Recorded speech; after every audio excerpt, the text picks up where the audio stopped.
What's going on? My name is Sin, and I am an idiot. After recently beating Factorio in about 50 odd hours, I figured it'd be a good idea to pit it against Satisfactory in a handful of categories: atmosphere and environment, enemies, progression, mechanics/gameplay, and replayability. This will just be the base game of Factorio only, as well as Satisfactory, no mods. I have 80 odd hours in Factorio, 12,000 hours in Satisfactory, and I also have 38 hours in Uma Musume.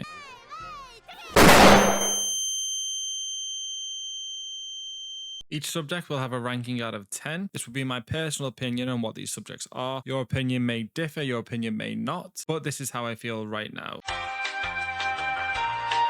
Satisfactory is set on alien planet Massage-2 ABB, and the atmosphere is a mix of serenity, wonder, and industrial tension. Before you build anything, the planet feels untouched, vibrant, and alien yet oddly familiar. Lush forests, open plains, glowing caves, and sweeping vistas create a sense of exploration and discovery. The ambient sounds, wind, alien creatures, rustling trees add to the peacefulness that Satisfactory gives you. As you expand your factory, that tranquility slowly gives way to the noise of machines, conveyors buzzing, generators rumbling. The atmosphere shifts from calm isolation to an almost dystopian feeling of industrial dominance. The duality between tranquil wilderness and the creeping industrial sprawl is central to the game's atmosphere. The planet is carefully crafted to be both a playground for exploration and a resource hub. Each biome has a unique feature. You'll encounter lush grasslands, arid deserts, rocky plateaus, swampy marshes, toxic gas zones, and even glowing mushroom caves, each having its own flora, fauna, and hazards, making exploration rewarding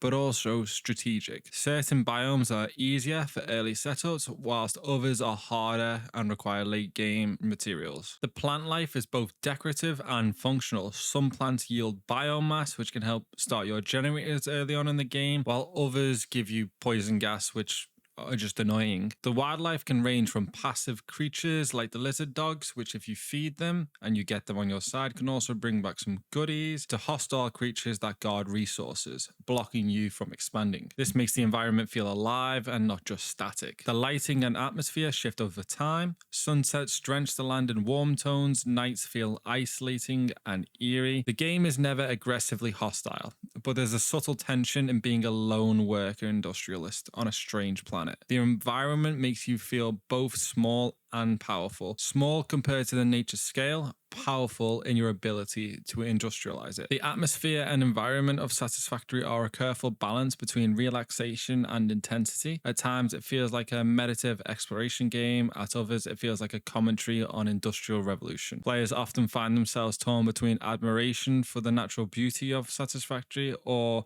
transforming it into a sprawling automated machine. And for that, I'm going to give Satisfactory an 8 out of 10.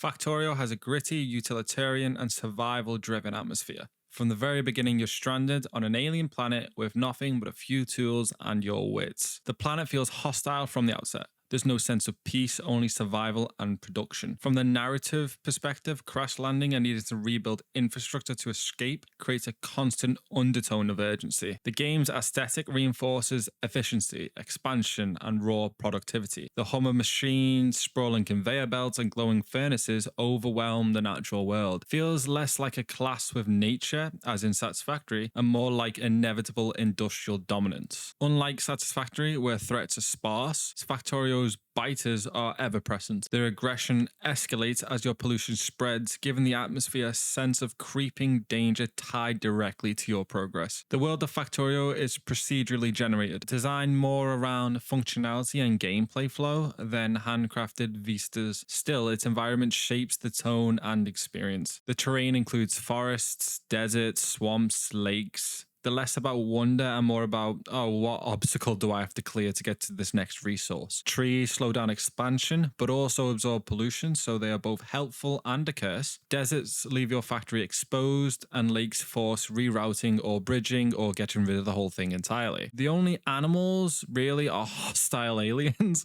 Their presence transforms the environment into a adversary, like a war zone.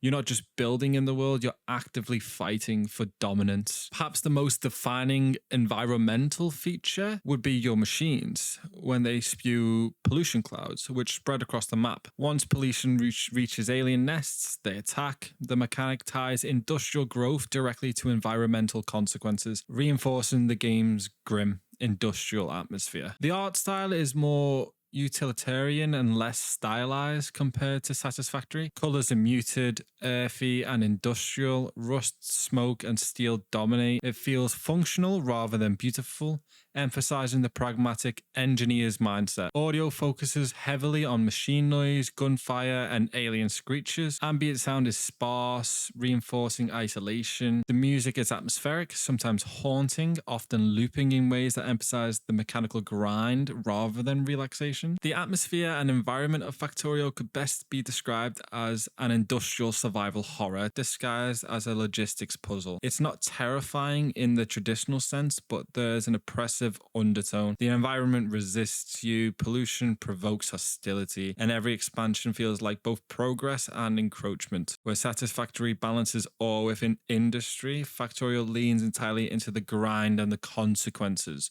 of industrial expansion. It's less about beauty and more about inevitability. Build, expand, pollute, defend. The factory must grow. And for that, I'm going to give Factorio an 8 out of 10. Factorio's alien life forms are usually lumped together as biters, but they come in different types that escalate as the game progresses. The biters, which are the melee attackers, are frontline swarmers. They rush your defenses, chew through walls, and overwhelm unprotected areas. Their strength scales with evolution. Larger variants appear the later you go into the game. Then you have spitters, which are ranged attackers. They stay behind the biters, lobbing acid that damages turrets, walls, and you. Their range makes them especially dangerous if your defense relies solely on static turrets, while the biters just soak up all the damage. Worms, these are typically, or well not typically, always stationed near nests. They're burrowed turrets around alien nests, spitting high damage acid at range, which damages you over time. They force careful planning when attacking nests, as rushing in leads to a quick death. Then you have nests, which is where the biters and the spitters spawn from, as well as what the worms protect. Destroying them reduces pressure in the region, but requires preparation and also adds towards their evolution scale.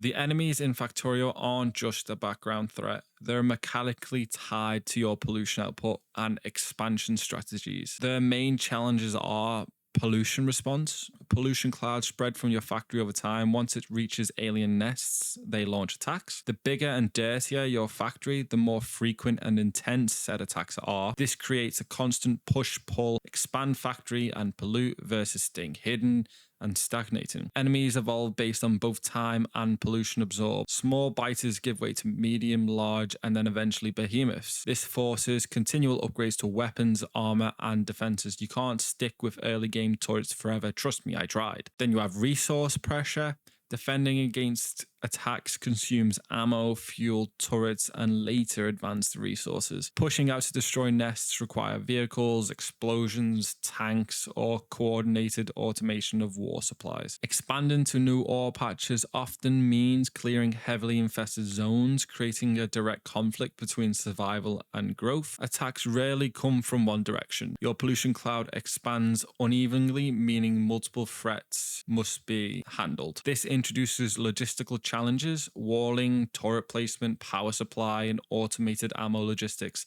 The bigger your base, the harder it is to defend, a challenge that scales naturally with factory size. Enemies aren't just annoyances, they shape the pacing and long-term strategy of Factorio. In the early game, small raids force you to build basic defenses and ammo production. Survival is hands-on and scrappy. Mid-game, expansion to new ore patches often collides with alien nests. Combat vehicles like tanks and cars and better armor becomes essential. Late game, massive alien waves and behemoth biters make static defenses alone insufficient. You need artillery, automated logistics, and strong production lines for military supplies. This also adds psychological pressure. Even when you're not under attack, pollution clouds creeping towards the nest create constant tension. Enemies embody the environment fighting back against industrialization. They're not mindless mobs, but a mechanical reflection on your impact. The more you pollute, the more aggressive and evolved they become. This makes them feel like an organic extension of the game's atmosphere, nature-resistant industrial expansion. Their presence turns Factorio from a pure optimization puzzle into a survival industrial struggle, where defense and offense are as important as conveyor belts and production ratios. So for that, I'm giving Factorio a 10 out of 10. Satisfactory's enemies don't dominate the experience the way that they do in Factorio, but they still add meaningful friction to exploration, resource gathering, and expansion. They are a mix of passive creatures and hostile creatures. The hostile ones aren't endless waves like in Factorio. Instead, they are more like territorial defenders and environmental hazards. You have hogs and hog alphas. They are aggressive quadrupeds that charge and ram the player, commonly found near resource nodes, making them the first line of defense. Then you have spitters, plasma spitters, and they vary by biome. They are range attackers that spit fireballs or plasma projectiles. They are more dangerous in groups and often defend valuable areas like caves or later game resources. Then you have stingers, which are the spooters. They are found in caves and or darker biomes. Small ones come in swarms. Big ones, the elite stingers, can overwhelm unprepared players, often tied to high valued loot like slugs, crash site, SAM, or adding a mix of risk versus reward. Then you have like the environmental hazards, which aren't technically enemies, but they are just dangerous plants with gas zones that act as passive threats. Spore flowers, poison gas, heat vents, radiation around uranium deposits force players to use gas masks, hazmat suits, and careful planning. Enemies in Satisfactory don't scale endlessly, but they add layers of tension and design considerations. Territorial control. Enemies typically guard prime resource nodes, crash sites, or hard to reach areas with collectibles. That would be your slugs, your Mercer-spheres, or your hard drive. To expand your factory, you must first clear the local wildlife. Exploration hazards. The planet is designed for verticality and exploration, but dangerous caves, nests, and ambush points make simply wandering around riskier. This prevents exploration from being a purely peaceful walk and adds bursts of combat tension. Early weapons like the Xenozapper make combat tense and clumsy. Upgrades like the Rebar gun rifle or Novelist detonator make encounters easier, encouraging progression in the tech tree. Players must weigh whether to fight creatures early or return later with better gear. Unlike Factorio, enemies don't regularly attack your factory. Once cleared, an area usually remains safe.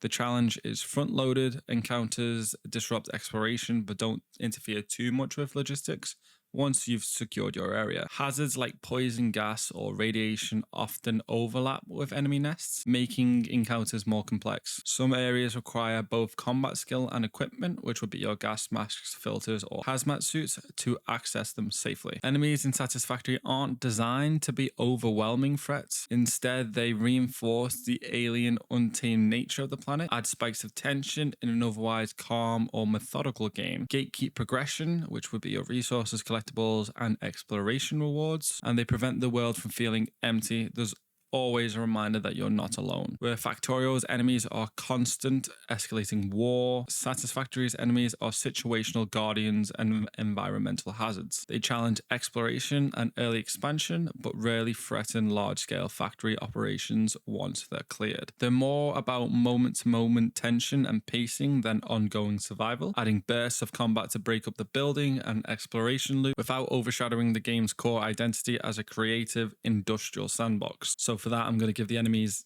a 6 out of 10. Satisfactory's progression system is one of its defining design pillars. Unlike linear story-driven game, its progression is both open-ended and structured through milestones, with exploration, technology, and factory scaling tightly woven together. Satisfactory's progression is built around 3 overlapping systems. First, you have the milestone system, which is your hub tiers. At the hub, you complete milestones by delivering specific crafted items. Each completed milestone unlocks new buildings, parts, logistics options, and exploration tools. Then you have the MAM research, or the molecular analysis machine, if you want to be fancy. The MAM lets you research alien artifacts, plants, hard drives recovered from the crash sites. They will unlock alternative recipes. You can have equipment upgrades like gas masks or mechanical inhalers and side techs. Unlike milestones, this is more branching and optional, letting you adapt factories around your preferred playstyle.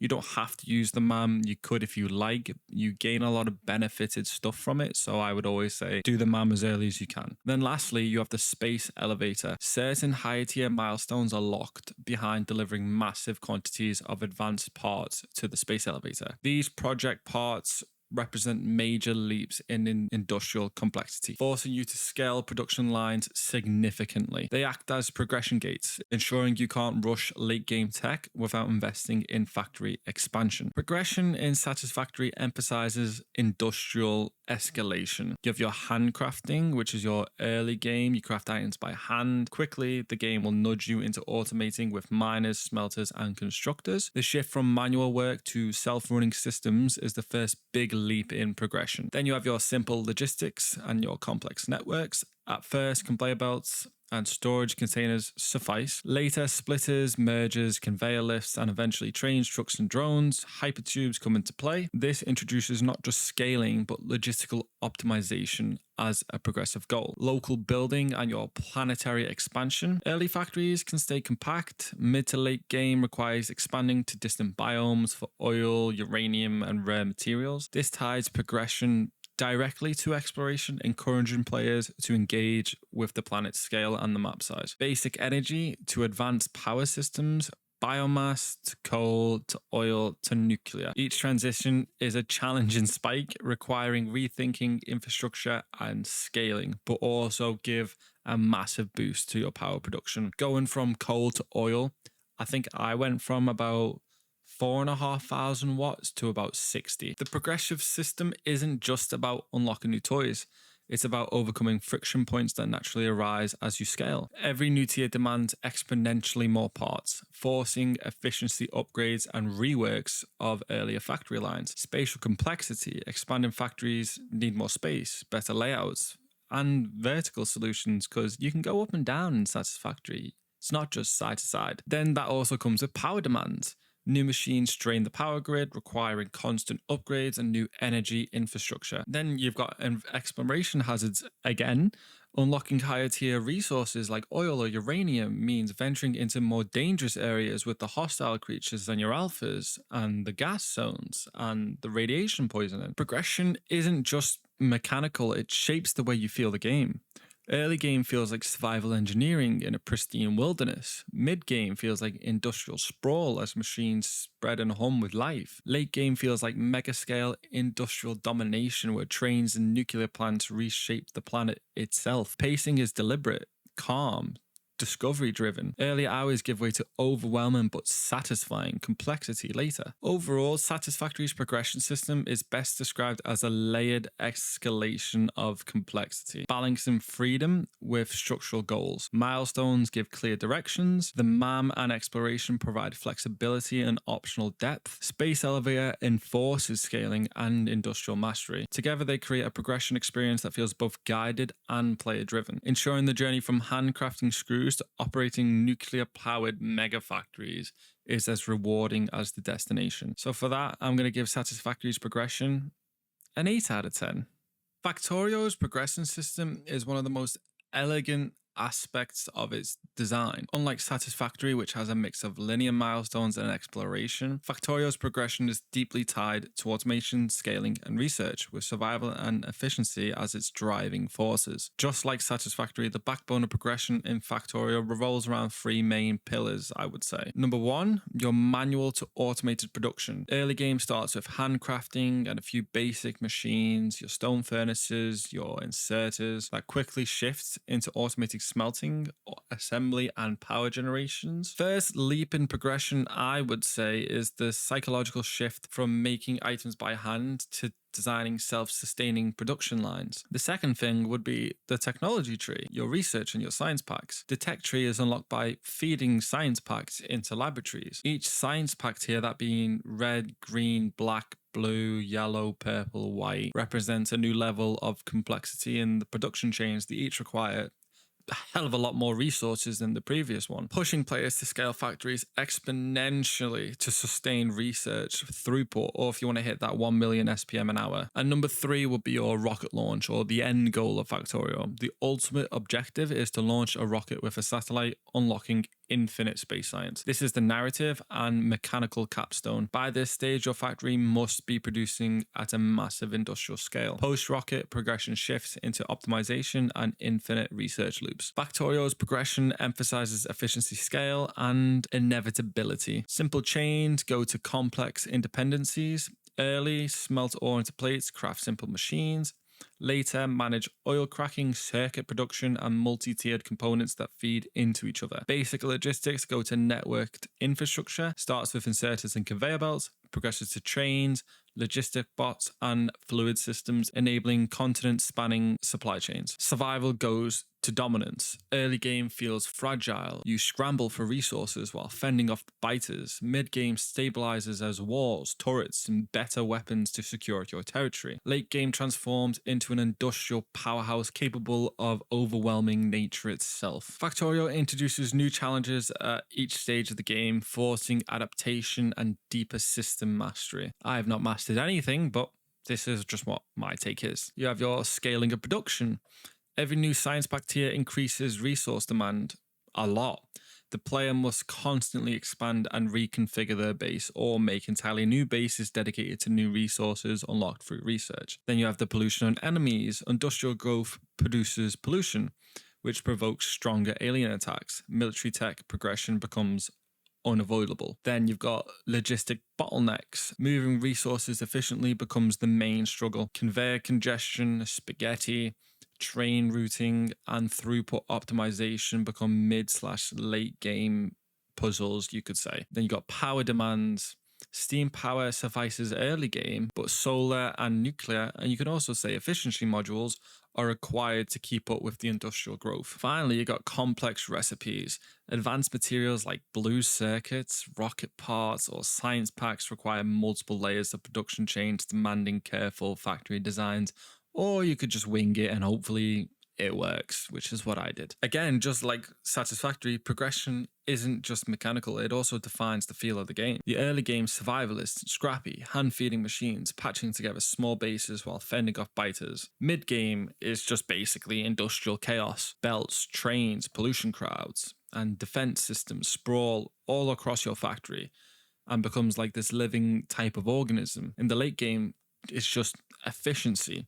Mega bases producing thousands of items per minute, optimized layouts, and industrial domination over the entire planet. Pacing is deliberate, from humble beginnings to overwhelming industrial supremacy, mirroring the theme of human industry consuming nature. Overall, Factorio's progression system can be summed up as linear in tech, exponential in scale.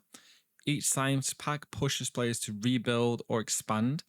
Enemies and pollution act as natural checks, preventing pure optimization from being the only concern. The rocket launch provides a clear win state, but infinite research and mega base building give you the game endless longevity. It's a system that teaches automation through necessity, rewarding efficiency, creativity, and foresight. And for that, I'm going to give Factorio a 9 out of 10.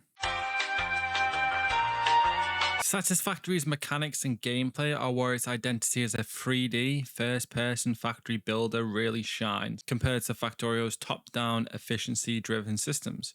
Satisfactory emphasizes scale, spatial design, and immersive exploration, while still maintaining deep automation mechanics. As its heart, Satisfactory is about exploration, automation, and expansion, The loop looks something like this. You explore and gather, you venture into the alien world to find ores, plants, power slugs, crash sites. Early game involves handcrafting and some small scale gathering of leaves for your power. Then you automate and expand. You deploy miners, smelters, constructors, and assemblers to begin your automation journey. You expand factories to produce increasingly complex items, or you produce whole new factories to make said items. Then it's research and unlock. You feed resources into the hub to complete milestones. You research alien artifacts, plants, crash sites, hard drives in the MAM, which then unlock new logistics, power systems, vehicles, and exploration tools. You scale and optimize, transition from your spaghetti into massive mega factories with trains, drones, advanced power grids. You redesign layouts for efficiency, throughput, and aesthetics. That's where Satisfactory is different from Factorio. It's different in many ways, but mainly it would be Satisfactory, I feel, is more based towards making your factories look nice rather than efficiency. Then it's literally just rinse and repeat. Each tier demands higher production, more advanced materials. By late game, you're running the entire continent, spamming supply lines and nuclear reactors. Or you can just build everything in one massive place and lag the hell out the game. The mechanics are designed to balance industrial complexity with a bit of exploration and a lot of building. Every raw material can be processed into increasingly advanced components. Production chains scale from simple ore to ingot to plate to complex multi-part items like computers, turbo motors, nuclear fuel rods, conveyors, mergers, splitters, and lifts you use for local transport, trains, trucks, drones, and hypertubes for long distance connections. Logistics aren't just functional, they're spatial puzzles in a 3D space. Power systems, like I said before, go from biomass to coal to oil to nuclear. Power management is a consistent challenge with surges or shortfalls capable of shutting entire factories down. Unlike Factorio, which has a top-down perspective, Satisfactory is fully 3D and first person.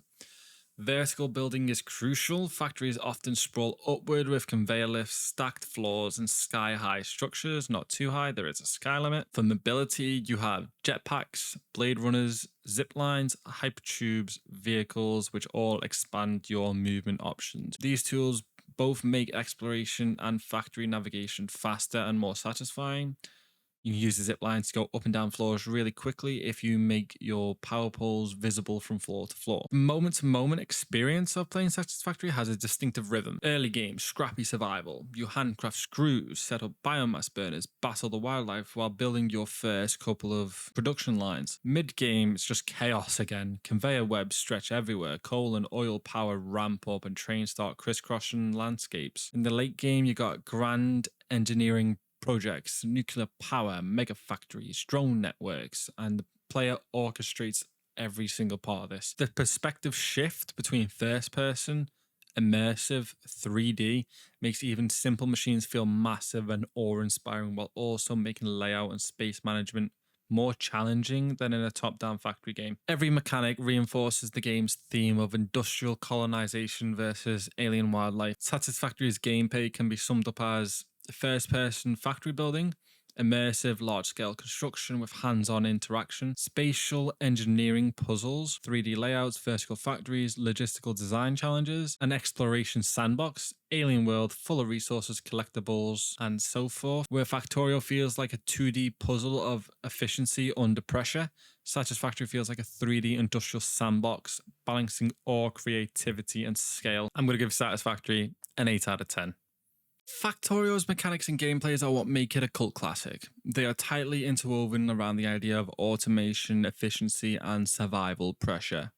At its heart, Factorio is about building, optimizing, defending a self-expanding industrial empire. First, you gather and automate. Start by mining ores, smelting plates, handcrafting machines. That quickly shifts into automation. Miners feed smelters, smelters feed assemblers, assemblers craft components. Then that goes to expand and optimize, build conveyor belts, inserters, storage, and eventually trains or logistic bots to move resources about efficiently. Redesign layouts to maximize throughput and minimize bottlenecks, which goes to research and unlock. Feed science packs into labs to unlock new tech. Each tech tier introduces both new opportunities, which could be better machines, logistics, weapons, and a lot more demands, more resources, and a lot more complex recipes. Then that leads to defense. Your pollution spreads, which attracts aliens.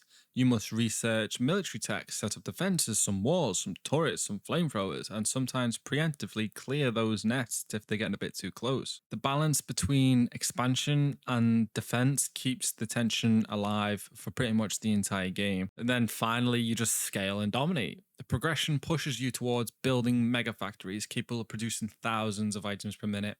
Or if you want to go the slow route, make a couple items a minute. The ultimate goal is, like I said before, build and launch a rocket while optionally continuing into infinite research. Factorio's mechanics are deceptively simple, but create endless depth. You have automation and assemblers.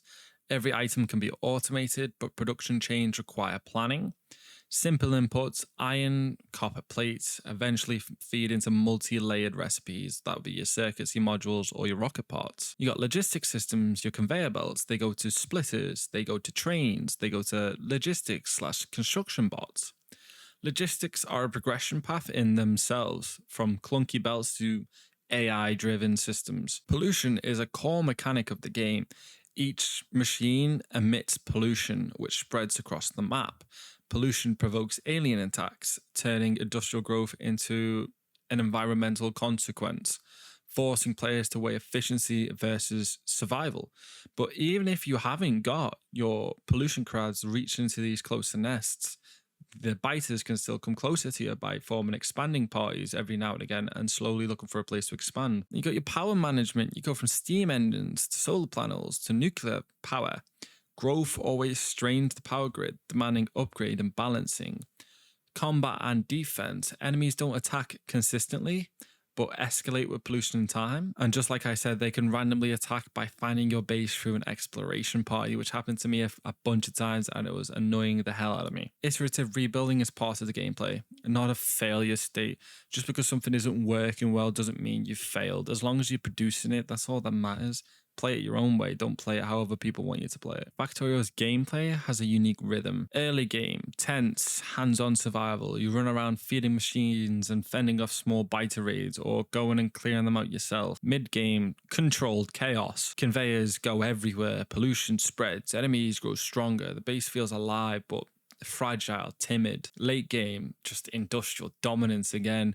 Trains run on schedule most of the time. Robots handle your construction. Mega bases pump out science pack at a scale unbeknownst undream of. It's less about survival and more about organization and mastery. You can't forget those logistics bots either. The transition from manual crafting to small automation to sprawling mega bases gives a constant sense of progression, while the enemies and pollution system prevent it from ever feeling too safe. The mechanics can also affect the atmosphere of the game. Automation is just the triumph of your industry. Pollution is the cost of progress. Enemy attacks is nature resisting the industrial encroachment. The gameplay of Factorio is best described as logistics puzzle, figuring out how to move, balance, and scale resources, a tower defense, managing defenses against escalating threats, automation sandbox, designing factories limited only by creativity, efficiency, and yourself. Survival strategy, balancing growth, defense, and your impact on the environment. It's a game of system mastery, teaching players to think like engineers, managers, and survivalists all at the same time. I just realized I forgot to talk about circuits in Factorio's mechanics because it's a massive part of Factorio's mechanics. The circuit network is a logistic and automation system built into Factorio using red and green wires. You can connect machines, chests, inserters, lamps, and more into a programmable network that transmits signals, which are numbers representing items, fluids, or virtual values. Think of it as like the game's coding language for factories. It adds conditional behavior on top of standard automation. The circuit system revolves around a few key elements, I think. Number one would be your wires, your red and green, which are used to connect machines and transmit signals. Two separate networks can exist in the same space. Your red and your green, which can then be combined or kept independent. You have signals. Each item, fluid, or virtual concept, like signal A or signal B, or even colors, can be a signal. Lastly, you would have connectable entities. Inserters can be told to activate only under certain conditions, like if copper is less than 1,000, insert more. Chests and storage can report contents to the network. Belts can read and send item counts. Trains can read cargo contents and act conditionally. Lamps can be turned into warning lights or status indicators. The circuit mechanic is technically optional, but it also unlocks advanced control and optimization for your factories. You have resource balancing, ensuring a factory doesn't overproduce items by limiting inserters once stockpiles reach a certain threshold. For example, stop feeding copper into a circuit factory if you already have 10k green circuits stored. You can have smart production lines, switches production automatically based on demand. For example, you can produce blue science only if all lower tier science packs are sufficiently stocked. For your train systems, you can enable trains to depart only when fully loaded, dynamic routing based on station demand. Trains only visit a station requesting iron plates, that's an example. They're also very useful in power management. You can automatically shut down non-essential parts of your factory during power shortages and activate backup steam power if your accumulators aren't charging enough. Circuits can be used for alerts and status systems, lights that change color depending on your resource level. And then you can also have alarms for ammo when like your defense sector is low on ammunition. It just starts blaring, we need ammo, we need ammo. I would assume in the late game the circuit network becomes crucial for keeping massive production lines synchronized, helping prevent deadlocks, resource starvation, or overproduction that chokes other logistic networks. Beyond its function, the circuit network reinforces Factorio's theme. It represents the logistical intelligence behind sprawling industrial systems. It turns your factory into a living organism with nerves and decision making. It allows creative expression from functional optimization to literal circuit art. It embodies Factorio's core philosophy. You don't need it to survive, but mastering it takes your factory from functional to brilliant. And for that, I'm going to change my score of 8 out of 10 to 10 out of 10. I would say both games' replayability differs quite drastically. Satisfactory has a fixed map. You're always going to be playing on the same map. There's different starting zones. You can start in the desert if you want, which is more for more experienced players, or you can start on the grasslands. Yeah, unlike Factorio's procedural maps, Satisfactory World is handcrafted. Once you've explored it, the sense of discovery just diminishes. Unless you're using mods or you're completely addictive to making new mega bases, multiple different types of factories, improving factory designs, making your factories look nicer. For me, once you've completed the game, after like 200 odd, 300 odd hours, there's not much to do. You've completed the game, you've made every resource. The only thing you can do is just make it look prettier. And then the next time you play it, it feels like you're just doing the exact same thing on the exact same map over and over and over and over again. So Satisfactory for replayability would get a 5 out of 10. I'd smack it right in the middle. For Factorio, I think the fact that you can change the world seed and there are a bunch of different options in the menu. You can turn down how frequent your ores are, how frequent the raids are. Your world is a lot more customizable, which adds a lot more replayability. There's so many different types of things you can change, you can tinker with to make your each new playthrough different. For one playthrough, you could have everything turns up to the max. You can have biters constantly at you. And I'm not even including the Factorio's presets. You've got Death World, you've got Standard, you've got Sandbox. There's multiple ways to play the game. I'd give Factorio's replayability right now, just after finishing the base game, a 9 out of 10. And with that, Satisfactory ends on 35 out of 50, where Factorio ends on 46 out of 50. I didn't talk about the tutorials in either game. Both games have a tutorial. Factorio's is miles better. It's probably one of the best tutorials I've ever had in a game. So that is my take on Satisfactory versus Factorio. If you enjoyed this video, please leave a like and subscribe. Leave a comment on what game you prefer and if you disagree with any of these. But that's been all from me, and I'll see y'all in the next one. Peace.